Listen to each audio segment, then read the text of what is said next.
Time versus timing. Timing એ જ સર્વસ્વ છે. તમે આ કહેવત સાંભળી હશે, ખરું ને? તો ઘણા કિસ્સાઓમાં સાચું છે, પણ જ્યારે સફળ ઇન્વેસ્ટિંગની વાત આવે ત્યારે ટાઈમનું મહત્વ ટાઈમિંગ કરતાં વધી જાય છે. ન સમજાયું? થોડો તફાવત છે. ટાઈમિંગ એટલે કોઈ જગ્યાએ ચોક્કસ સમયે ઇન્વેસ્ટમેન્ટ કરવું અને આશા રાખવી કે આ કાર્ય તમને સારું ઇન્વેસ્ટમેન્ટ રિટર્ન આપશે. જ્યારે ટાઈમ એ અલગ છે.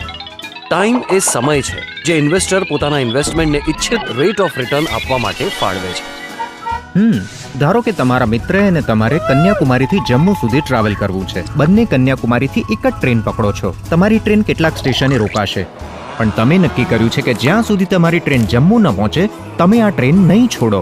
જ્યારે તમારા અધીર્યા મિત્રનો પ્લાન જુદો છે. તેને લાગે છે કે જમ્મુ ઝડપથી પહોંચી શકાય છે. તેને અનેક સ્થળે રાહ જોવી ગમતી નથી. તો તે શું કરે છે? ટ્રેન તેના પહેલા સ્ટેશને રોકાય ત્યાં તે ટ્રેનમાંથી ઉતરી જાય છે અને બીજી ટ્રેનમાં બેસે છે જલ્દી પહોંચવા માટે. તે દરેક સ્ટેશને આમ જ ટ્રેન બદલતો રહે છે, પણ તેને સમજાતું નથી કે દરેક કનેક્ટિંગ ટ્રેન તે બીજી ટ્રેનમાંથી ઉતરે કે તરત જ હંમેશા મળવી જરૂરી નથી, અને દરેક વખતે તે નીચે ઉતરે તે સાથે બીજી ટ્રેન ન પકડી શકવાનું રિસ્ક વધતું જાય છે. આ ઉપરાંત તેના ધારવાથી વિરુદ્ધ કેટલીક ટ્રેનો લાંબો રૂટ પકડે છે. તેની ટ્રાવેલ કોસ્ટ પણ દરેક નવી ટિકિટ સાથે વધતી જાય છે. તો જ્યાં તમે આરામથી તમારી સીટ પર બેસીને બારી બહારનું દ્રશ્ય માણી રહ્યા છો, જ્યારે તમારો મિત્ર ઝડપથી બીજી ટ્રેન પકડવાની સતત તાણ અનુભવી રહ્યો છે. તમારા મિત્રને હાઇપર ઇન્વેસ્ટર સાથે સરખાવો, જે સતત લાંબા સમય સુધી નિયમબદ્ધ ઇન્વેસ્ટ નથી કરી શકતો. તે ટાઈમિંગમાં માને છે. તેણે સાચા સમયે અંદર જઈને બહાર નીકળી જવું છે. તેની સ્ટોક માર્કેટ પર નજર છે, ન્યૂઝપેપર વાંચે છે, બ્રોકરની સલાહ લે છે, બિઝનેસ ચેનલ્સ જુએ છે. તેને લાગે છે આ બધું કરીને તે સાચું ઇન્વેસ્ટમેન્ટ ડિસિઝન લઈ શકશે અને ઉત્તમ રિટર્ન્સ કમાશે. ટૂંકમાં તે ટાઈમિંગ સાથે કામ કરવા માંગે છે કે યોગ્ય સમય સાથે. માર્કેટ ઉપર જવાનું હોય ત્યારે ખરીદવું અને ટોચની સ્થિતિ હોય ત્યારે વેચવું. નીચા ભાવે ખરીદી અને ઊંચા ભાવે વેચવું, તે આઈડિયા તો સારો છે, પણ આમાં સર્ટેનિટી ક્યાં છે? માર્કેટ ટાઈમિંગમાં ઇન્વેસ્ટરે બે સચોટ નિર્ણયો કરવાના હોય છે.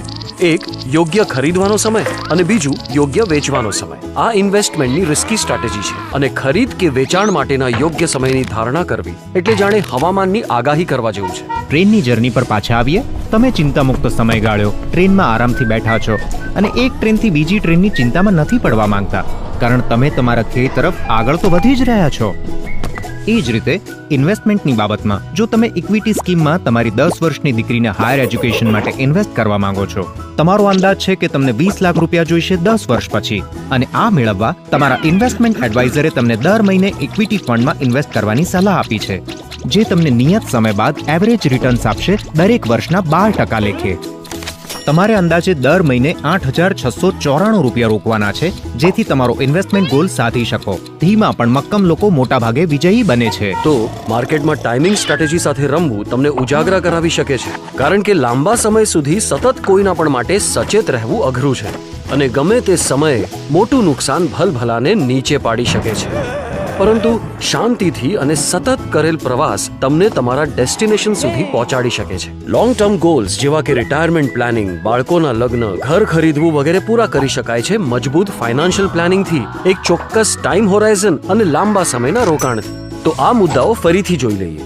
માર્કેટ ટાઈમિંગ ચોક્કસપણે જોખમી છે, જે ઇન્વેસ્ટરના ઇન્વેસ્ટમેન્ટને મોટું નુકસાન કરી શકે છે. ટ્રાન્ઝેક્શન કોસ્ટ પણ દર વખતે વધતી રહે છે. વળી તે ઇન્વેસ્ટરની ભાવના પર આધારિત થઈ જાય છે.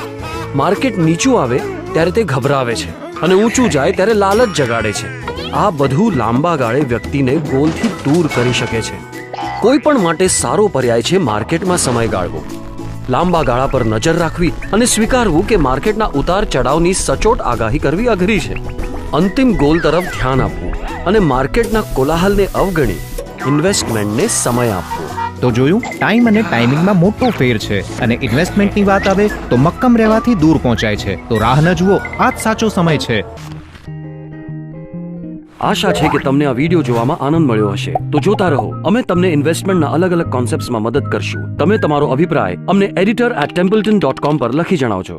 મ્યુચ્યુઅલ ફંડમાં રોકાણો બજારના જોખમોને આધીન હોય છે, જેથી સર્વ યોજના સંબંધિત દસ્તાવેજો કાળજીપૂર્વક વાંચી લેવા.